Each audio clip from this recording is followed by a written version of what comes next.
And Zhejiang province is a large province. This is where Alibaba is from. This is where Jack is from. This is his constituency. But in the book, so I have a map of Zhejiang and showing people where it is. But I also have a map of the U.S. West Coast, because we need to get to know the names in Chinese of U.S. cities. Because, Zhoujinshan and Seattle, this is how the clustering of Chinese investment, which we've seen with Alibaba up the West Coast. And it's important because Jack actually discovered the internet in Seattle, and I'll be there on Tuesday of next week. And there's a whole backstory to how he got there.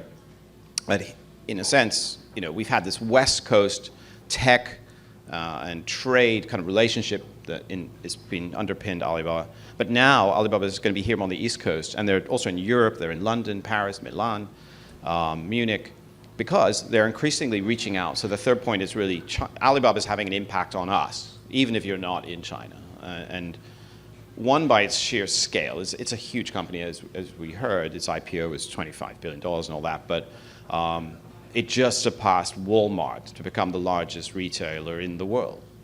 And it doesn't have any inventory, actually. It doesn't actually own those goods. It's a platform.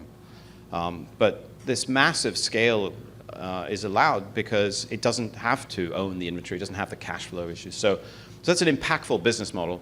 But also increasingly, it's going to be buying or bringing in products that the US makes. And it's not just Coach, bags or the sort of luxury stuff that they're trying to move into. Next week in Washington State, I've met a guy from the Washington State Apple Commission and cherry producers. And cherries, last year at a promotional event, Alibaba filled the equivalent of 3 747s of cherries in ice. And within 72 hours, they were on the tables of, cherry eaters in China. So this kind of, I've doing a lot of radio interviews I was talking to somebody in, rural New York State and in Pennsylvania. And, this is the dream that Alibaba wants to have, is that they can be the small merchants kind of ally in the US or in Europe, as well as they are in China. And in China, Jack's constituency, his strength comes from representing the interests of these small and medium-sized merchants. I have a whole chapter on Zhejiang province. We know, maybe some of us know Hangzhou, but do we know Wenzhou and Yiwu?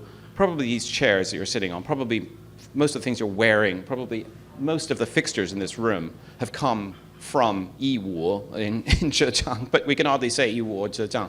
It's a trading place. 95% of the world's toothbrushes are made there, for example. So there's this crazy element of concentration in this province. And I think what we're beginning to understand is this has helped propel this company Alibaba, but we need to know, what is the rise of the private sector in China? What does this mean?